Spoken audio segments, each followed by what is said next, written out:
Very good. Good morning. My name is Deborah Mizrak, and I'm a speech pathologist. And I'm here today to talk with you about speech pathology and the role of speech pathology with dementia. I am very happy to be here, and I hope that the information I have will be useful to all of you. Kinsey developed a really lovely framework from which I've developed my conversation with you. And she began by saying, how can speech pathology help with dementia? And my answer to that is it really depends on the stage. So the most amount of interaction I would have one-to-one with a patient would be obviously in the early or beginning stage of dementia. When you begin to have suspicions that there are cognitive impairments, perhaps there's been a diagnosis, that's when I have the greatest opportunity to provide some help toward maintaining function and preventing the decline that will eventually occur, and providing compensatory strategies that can be used independently, and then eventually with a caregiver. In the middle stage, I'm more likely to be working with a patient and the caregiver together, because it's very important, although it's important from the very beginning, it's important for the caregiver to understand what the strategies are and how the caregiver can help to implement the strategies, provide cues, and be able to manage. Now we move into more of a management stage of the sorts of communication and cognitive impairments that will be interfering with life's daily functions. And then in the last stage, there is really not a strong speech pathology presence, with the exception of swallowing, because that is the point where you may begin to see more serious nutrition and swallowing issues that will interfere with hydration and nutrition. And that's where I would definitely be stepping back in to provide consultation information for caregivers. So before we begin the speech pathology workup, I will always ask, have you done a full medical workup? And that's very important, because many times there are cognitive differences or impairments that can be noticed that are due to medical problems. And if we go ahead and just assume that it isn't related to something medical, then we might be pursuing avenues that are not appropriate or not going to help with the problem.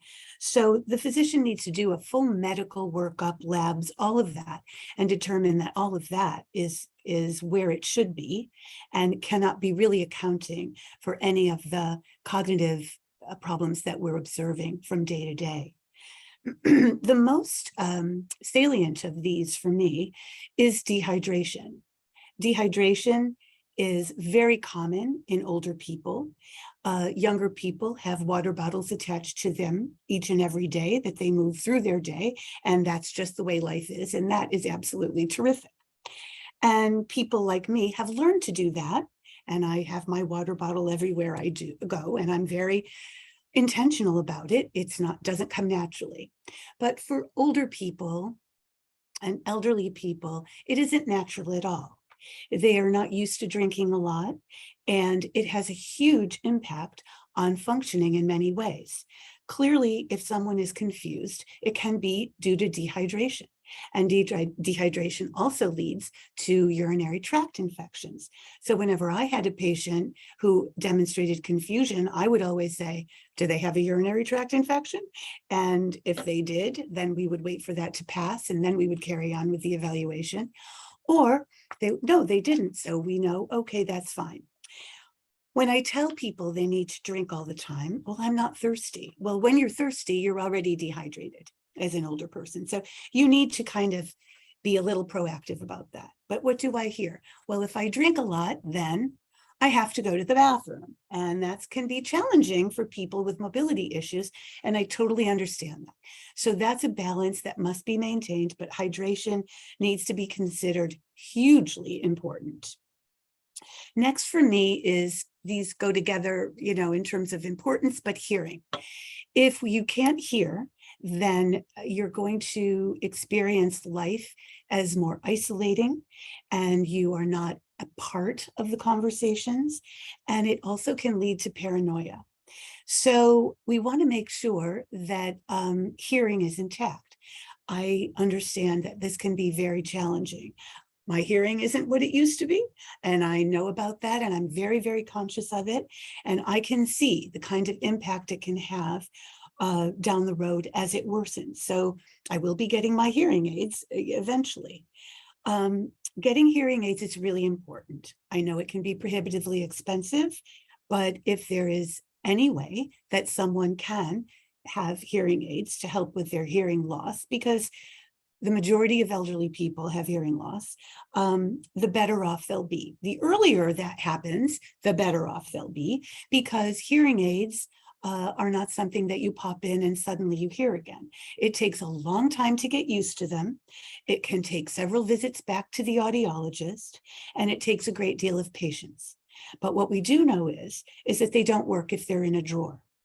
And I think that more and more the research is showing the impact on hearing loss and its relationship with dementia, so that we need to be paying more attention to that than perhaps we have, and be a little bit more forceful in the earlier stages, not just of cognitive impairment and dementia, but also in hearing loss, because the earlier you learn and your brain learns how to adapt to a hearing aid, the easier it will be down the road. If you have significant hearing loss and then you get hearing aids and you have some level of cognitive impairment, it will be much more challenging. I'm not saying it won't improve the situation, but it will be more challenging.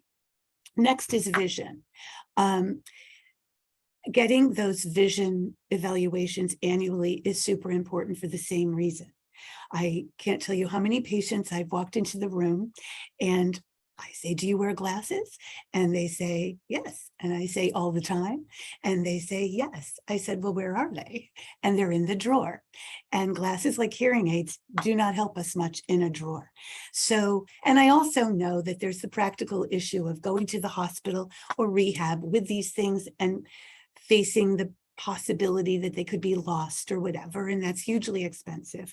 And I know that that happens. But we have to balance out the importance of being able to see and being able to hear as participating in everyday life's activities and communication. And without those two, it really stands in the way, even if you don't have cognitive impairment. So if you do, that can be a real issue. And obviously, dental issues are significantly important when we think about swallowing and nutrition. So little by little, if the dentures due to weight loss aren't fitting anymore, that can cause a problem and interfere with the person being able to manage food in their mouths and swallow properly. And I'll go into that a little bit more when we get to swallowing problems that are related to dementia. So now you've come to me and we need to do a cognitive evaluation. And perhaps in the primary care physician's office, you've had a screening of some sort. And the common ones are the SLUMS, which is the St. Louis University Mental Status Exam. And the other is the MOCA, which is the Montreal Cognitive Assessment. And some physicians use the Mini Mental Status Exam. And I want to stress that those are screening evaluations, screening tests, screening evaluations. And they are not diagnostic. So there's a really huge difference there. A screen means that we think there could be a problem in an area. So we're going to do this little measure and see what happens. And we do it, and a few things can happen. The score is what we call within normal limits or within functional limits. And we think, oh, everything's fine. May not be fine, but we have that on the as a score. The other is that you fall into, say, mild cognitive impairment. That is the perfect time to go off and get that cognitive evaluation. And then sometimes people do really poorly because perhaps the dementia has advanced further than one might have thought. And because they are very social, very verbal, it may not be as obvious, but when you push them to do very specific tasks in the cognitive domains, you begin to see the breakdown. And at that point, you really do want an evaluation also, so you can get a sense of what the actual impairments are and their severity. And the other thing that's helpful there is that if you find that someone may be transitioning from the moderate to the more advanced stage, you can get an idea of a timeline so that you can remember when maybe this whole thing started, and that was last year, so perhaps we're advancing more rapidly, or maybe not. And that can be very helpful diagnostically. I'm going to go back to the person who did pretty well on the slums, because I've had that happen many times, and then the caregiver, spouse, daughter, son, or the OT or the PT will say, well, that's weird because they're not following through on the kinds of, they don't remember their hip precautions, and they're not doing this. And I say, it's just a screen. Maybe we need to do a diagnostic evaluation. So those are all the possibilities. So when someone comes to me for a cognitive evaluation, I will start by doing this screen myself if it had been done by somebody else, because I have a very specific way of doing it.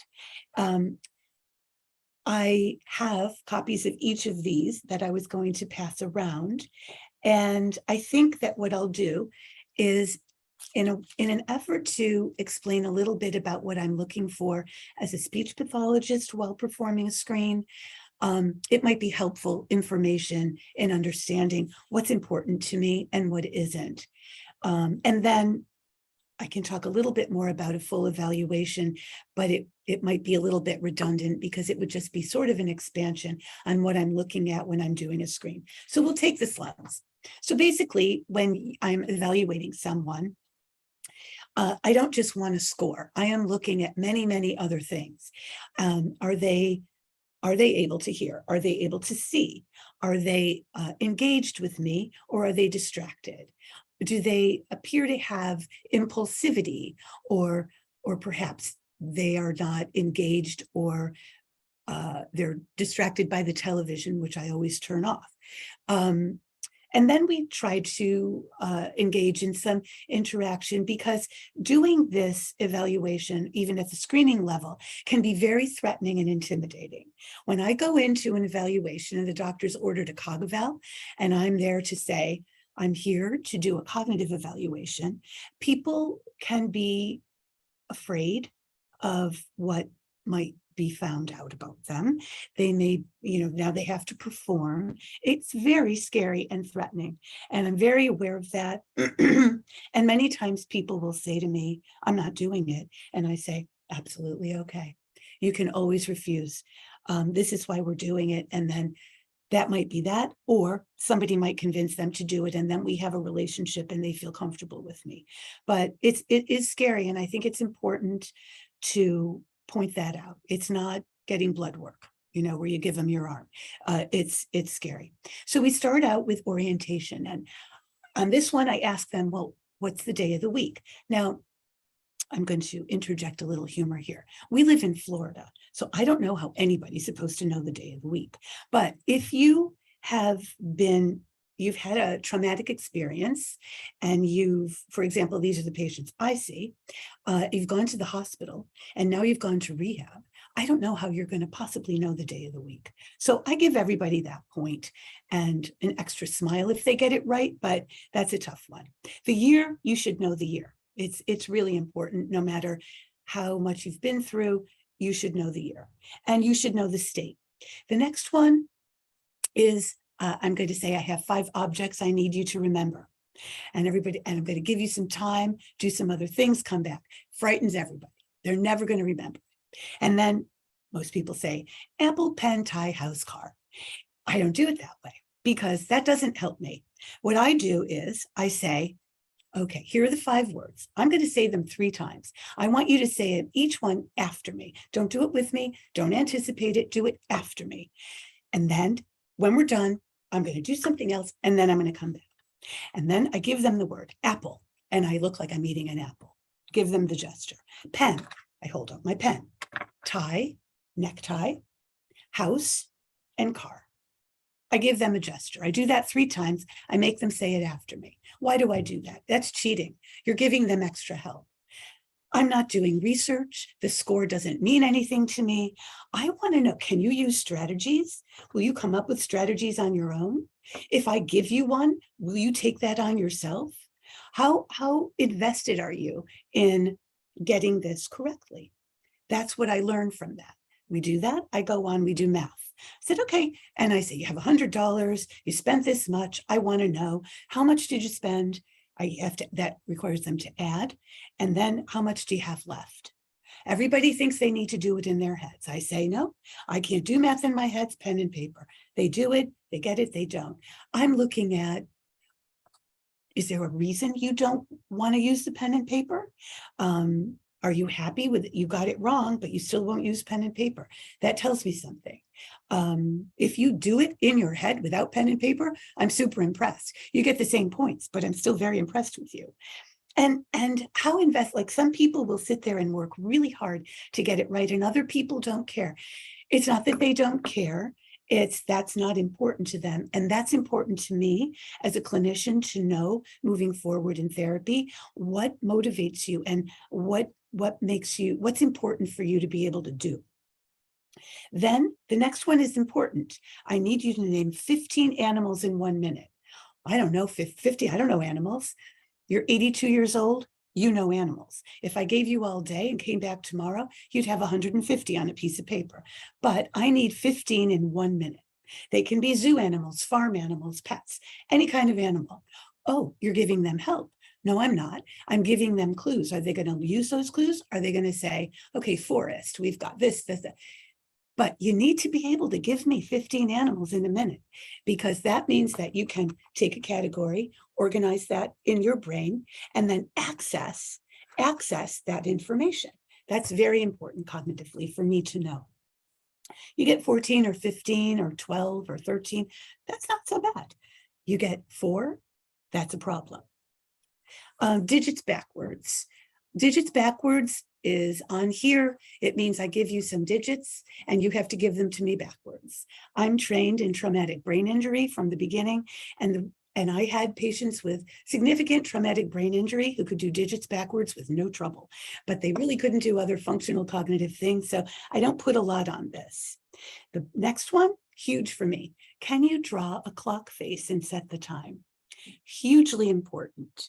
And it's my favorite thing to do.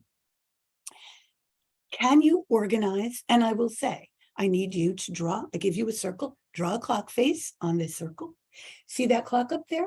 Put the numbers on it just like that, and then set the time for 10 minutes to 11. Are you going to use the cues I give you? You can sit there, and if you say 12, 12. Some people sit there, they do the 12, the 6, the 9, the 3. I see somebody, they're still very organized. Some people will get the numbers, but they can't set the time. So we have so much visual, spatial, conceptual issues, organization, reasoning, problem solving, so many domains of cognition, of information that I get from this task. And it's something that is very important in the area of dementia to know. After that, there's some identification of shapes, and then I tell a story and I have 4 questions about it. This is attention and concentration. Can you pay attention to what I'm saying and then hold on to the information in that paragraph to answer questions about it? And that's the test. Now you get a score, and that's that. Whatever the score is, it's fine, doesn't matter to me. If you get a 24, but you remembered 3 out of 5 of the words, you remembered you could do 3 out of 4 of the questions, but your clock is perfect, you're oriented, your math was pretty good, then I'm not so worried. We might go on, but you might be exhibiting mild cognitive impairment. Now, I will interrupt myself to say that dementia frequently starts out with mild cognitive impairment. Sometimes people remain at mild cognitive impairment, and many times it will carry on to become dementia. So you just don't know at that point unless there are other factors involved that are telling you or telling your physician that this is more of a dementia. And that's where we start. From there, I will move to a diagnostic tool. And I won't go through in that detail a diagnostic tool. I will tell you the cognitive domains that are evaluated. Attention and concentration. Can you attend long enough to get the information you need to be able to participate in a conversation, to be able to do a task? Memory. Memory is the big one, it's the obvious one, it's the one everybody's concerned about. I'm just going to draw the relationship between both. People will say, I have a terrible memory. I can't ever remember anybody's name or whatever, but it's usually names. 9 times out of 10, I can't remember anybody's name. And what I like to point out to them is that I like to draw the distinction between attention and memory. I think that too. I'm terrible with names. I will meet someone at a party and then I'll say to my husband, what's their name? It's embarrassing. But then I realized I remember a lot of things, but I'm not paying attention. Either I can be a little socially nervous. So I might be, oh, this is an important person and I'm anxious. And so I'm not paying attention. And now I pay very close attention. And I use a device where I say, Kinsey, oh, hi, Kinsey, good to meet you. Nice to meet you. It's a very interesting and beautifully unique name. And I'm doing that for me, Kinsey, just so you know, because that's how I learn. And so, because now I'm paying attention, not necessarily my memory. And there are so many different types of memory, we won't go through them all now, that we do have to look carefully at what kinds of memory are most affected by, if there's any impairment, whatever it is.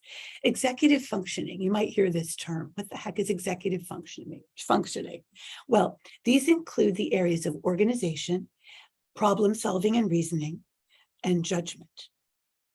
So those problem solving sounds like, oh, something bad happened and you have to fix it. Problem solving is somebody's at the door when you're on the phone. What do? It's everyday life. We solve a myriad of problems every day. We don't think of them as problems because on this greater scheme of things, they're not really problems, but in the cognitive world, they're problems. And we solve them every day. And you begin to see with someone who has dementia that the more difficult problems become more difficult to solve. And we go a little bit down the continuum to where problems that used to be fairly straightforward to solve now become more challenging. And judgment. The person will do something that could be dangerous or scary, or leave the stove on, or leave the door open, or drive somewhere and forget where they are, and not have the judgment to say, oh, did I turn off the stove? Did I close the door? Or you would drive back and make sure the door was closed. That sort of judgment. Language is another domain. So language is an obvious one too, where perhaps most commonly the person exhibits difficulty with word retrieval or word finding, and they can't think of the word. So what do they do? Do they just not get the word? Are they able to substitute the word with another word that would be similar or the same? Or do they use a descriptor?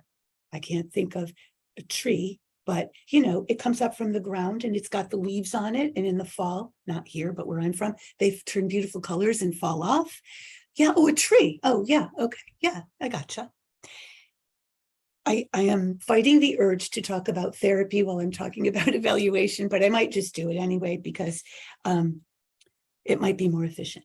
So it's very common when people have word finding difficulty and they finally get the word that you really want to say to them, tree, say the word tree, it's tree.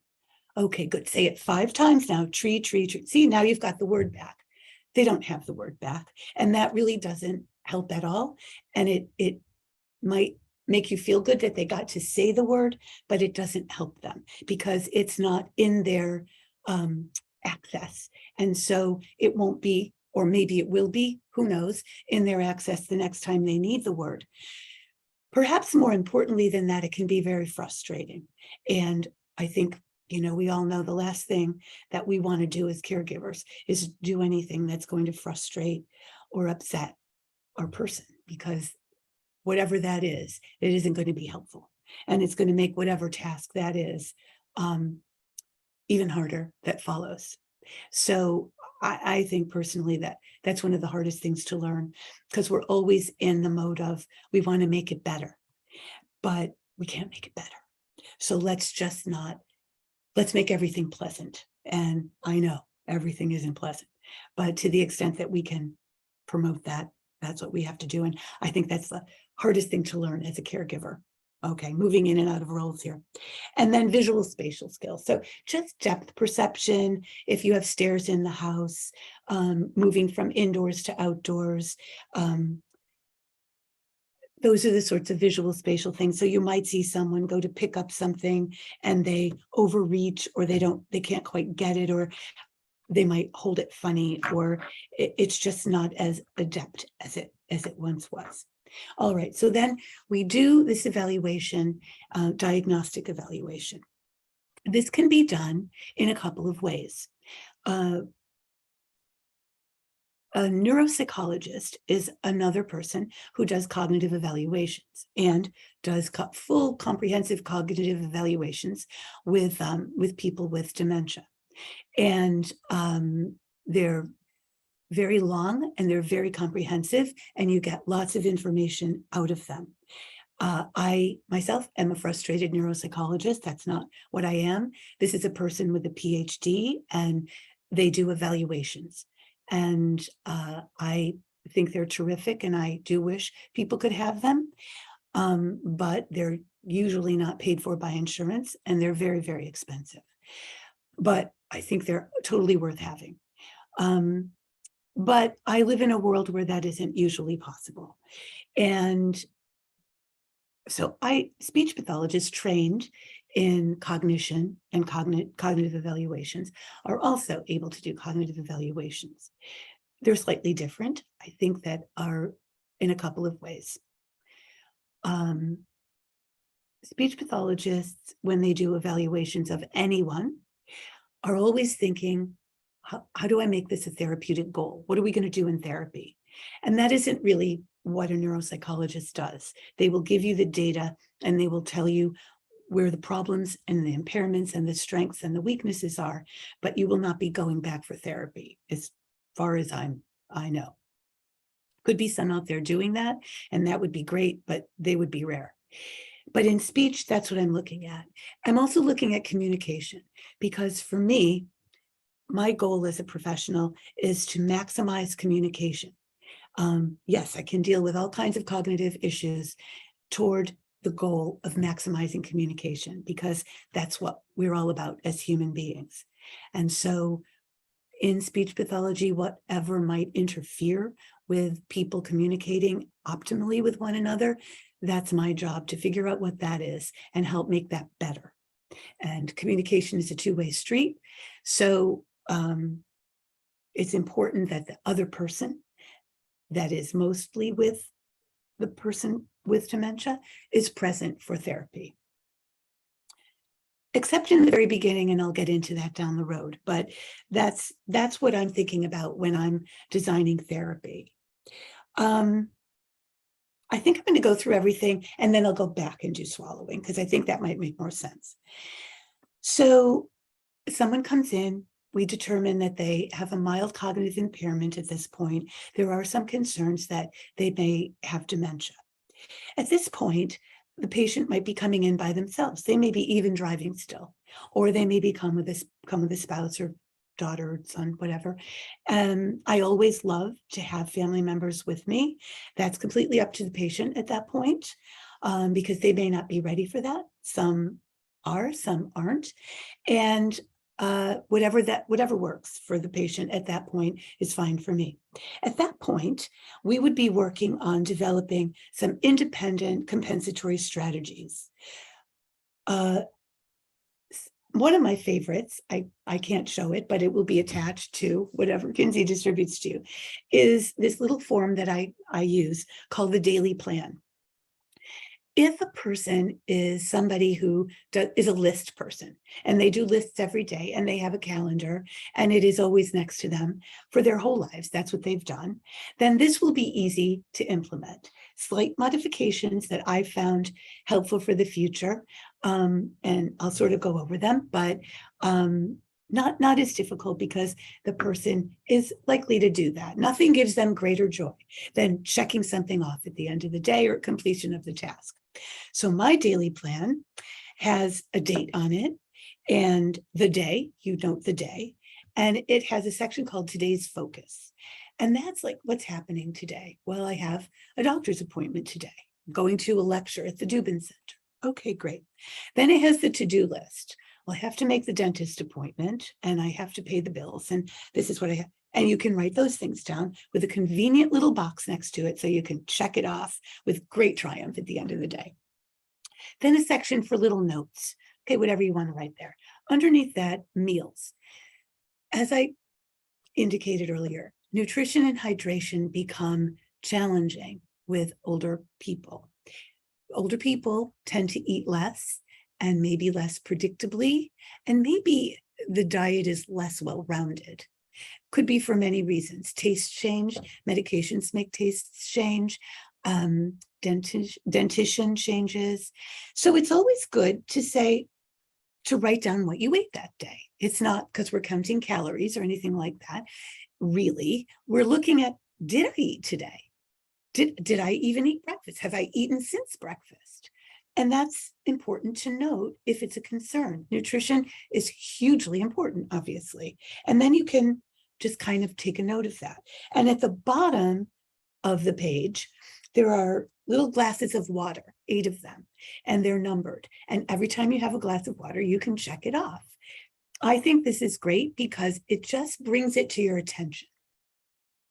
And you can say, did I really only have 1 glass of water today?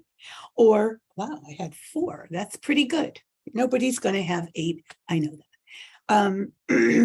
And then on the right side of the page, it looks like a calendar with hours. And you can say, oh, 9 o'clock is the doctor's appointment. 11 is the lecture. I have to have my nap at 2. And that show I want to watch is on at 8:30. And you can write that in. It's a really good habit to get into. It's really good to copy these off. What I usually do for my patients in rehab is I take however long I have them, a week, and I have them do them every week. As the dementia progresses, it might be something that they do retrospectively because it's too hard to plan ahead. So, okay, it's the evening. What did I do today? And you can write that, what did I eat today?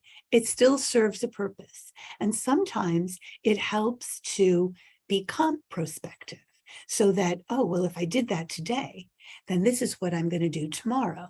And then you can begin to have the temporal relationships between the days and maintain those temporal concepts, which is very important. So I'll make a week of these, put them in a binder. I'll date them myself so that they know. And then each time I see them, I can take a look at, well, how are we doing with that? How can I help you with that? Is this something that's helpful to you?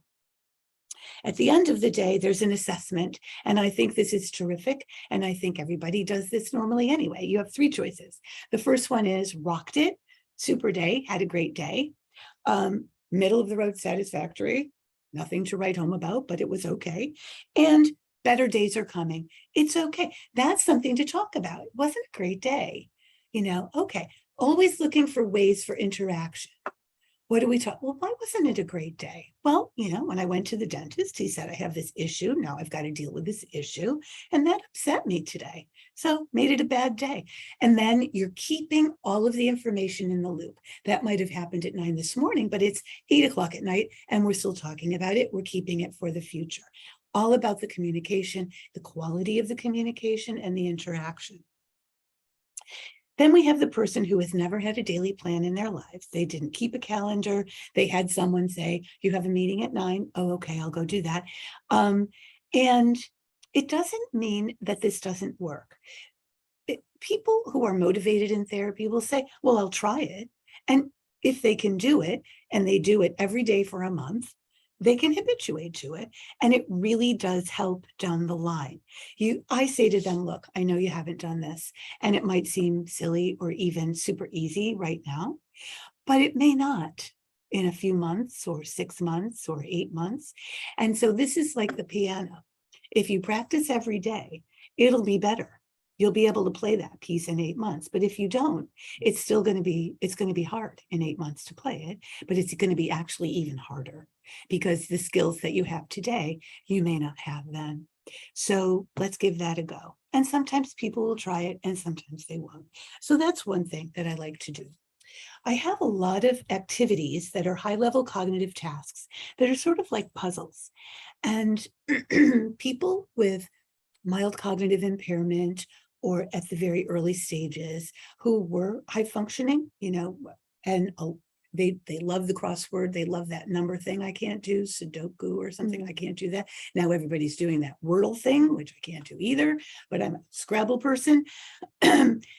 Those kinds of puzzles, those people can really benefit from doing these puzzles. So they're deductive puzzles where you have to figure out schedules from clues, you have to figure out how to organize maps from clues.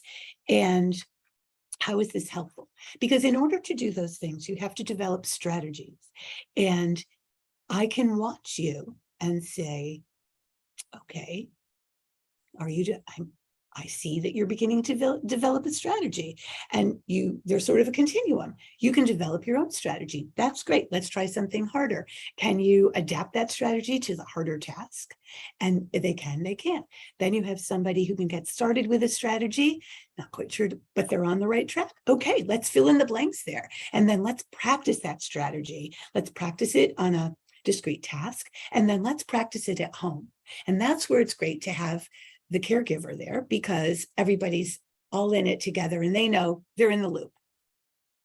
Or I have no idea how to develop a strategy. Great, because I've got a million of them. So let's see which ones might work for you, because they all don't work for everybody. So then we try different strategies and I say, okay, they're really more visual. They need to do this. And we can develop strategies that will work, maybe help, and we practice them on the tasks and then try to adapt them to everyday life. Okay. All right. So I think now I will move on. Okay. I have more therapy to talk about, but just really to round out the continuum of early stage, mid stage, advanced stage. When we've reached the moderate stage, the focus on therapy is really more on the caregiver. And what can I do to help the caregiver manage communication with their loved one?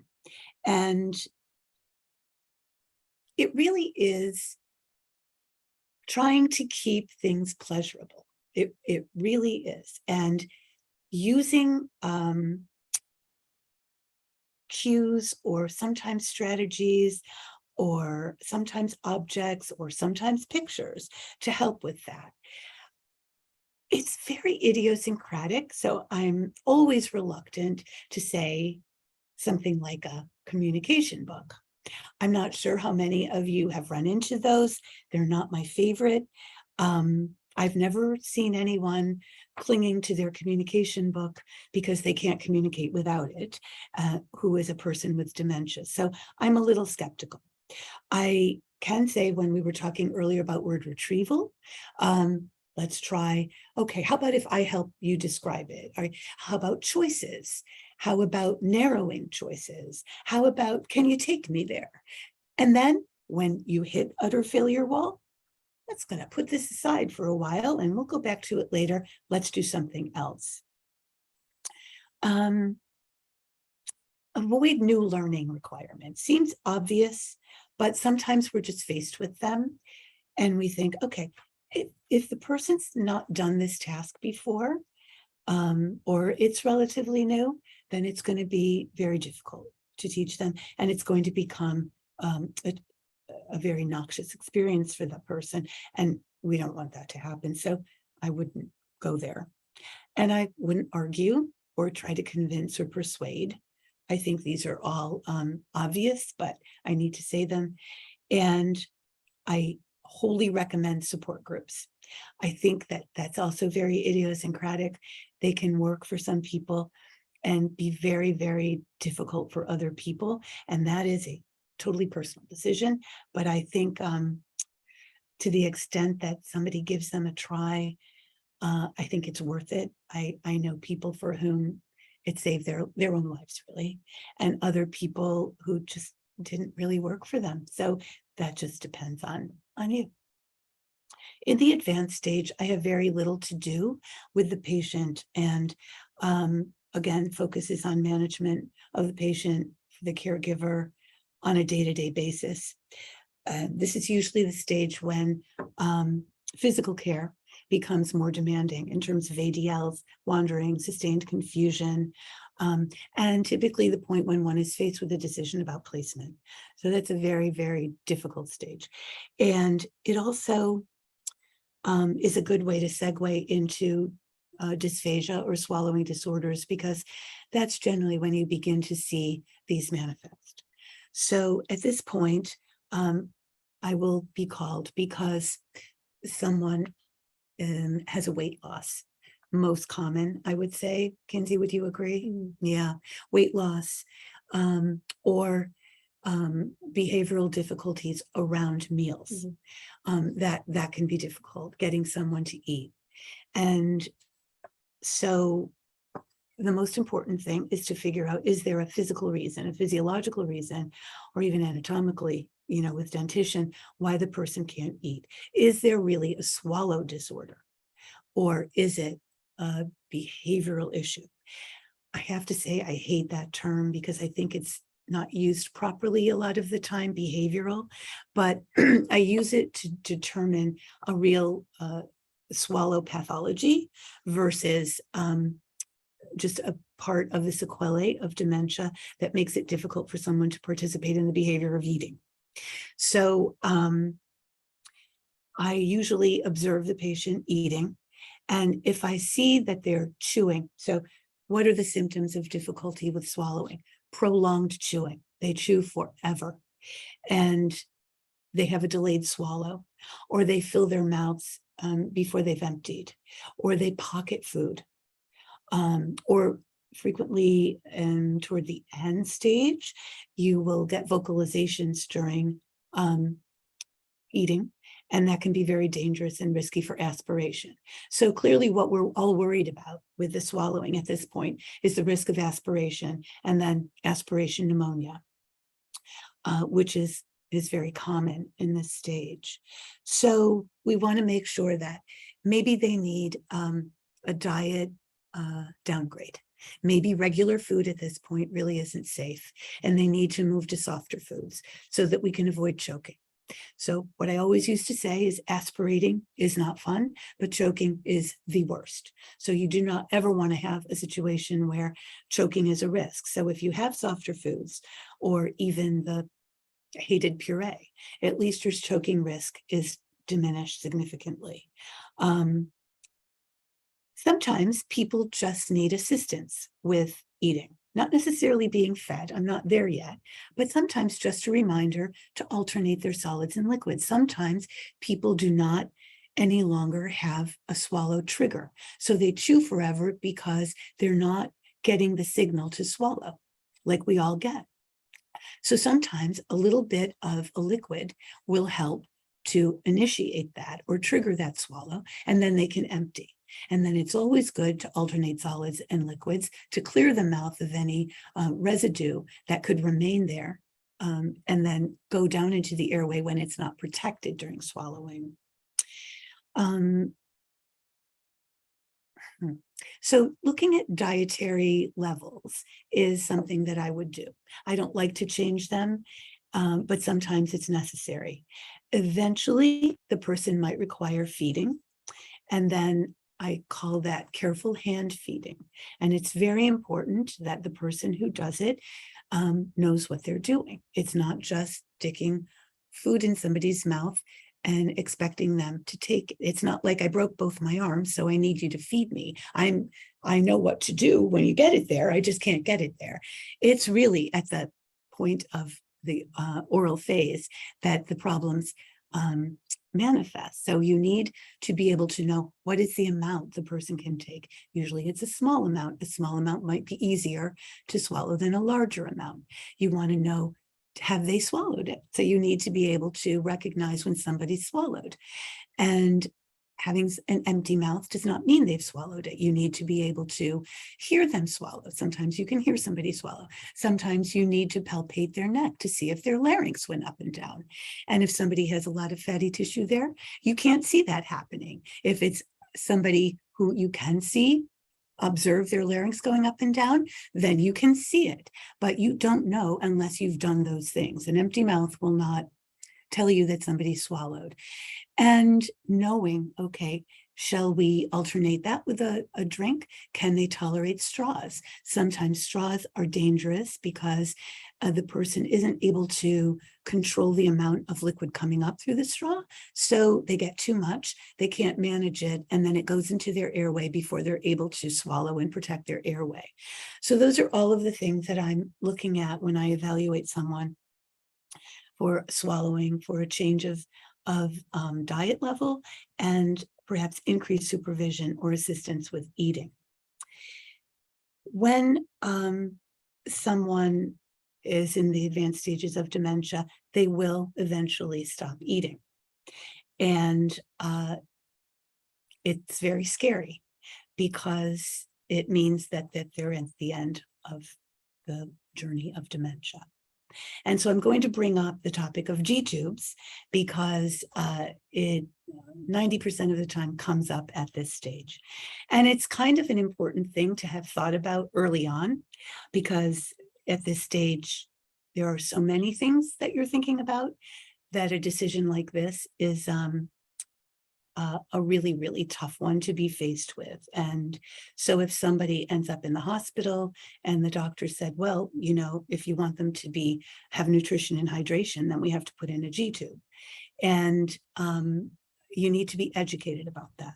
So I'm going to mention a little bit about it, but I really would go ahead and do my own research on it if I were you. And you can easily Google G-tubes and dementia and stage dementia and I would go through the American Speech, Hearing, and Language Association to get the kind of data that will be informative and will be information that is factual.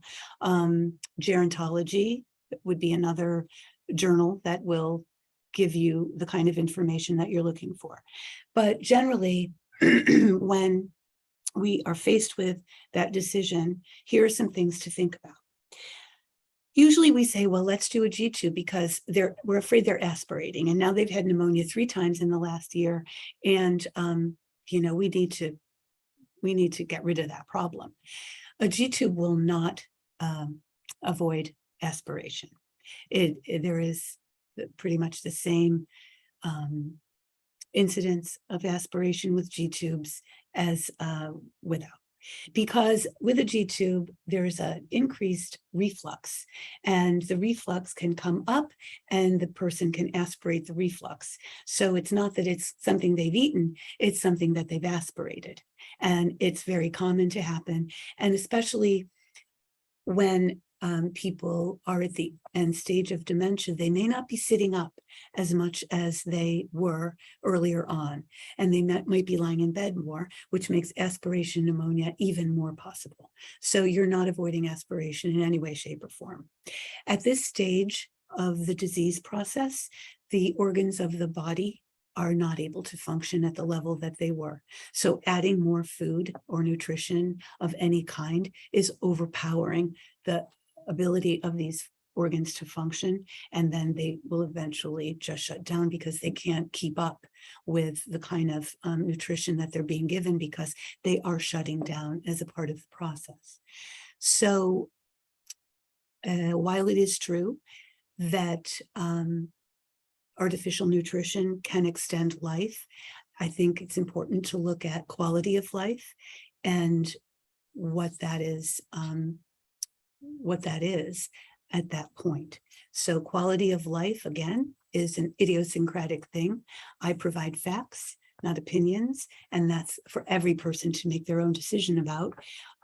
But it is important while making that decision to have all the facts that you possibly can when you're making that decision. So at this time, I've come to the conclusion of what I have to say today, and I just want to thank you for having me.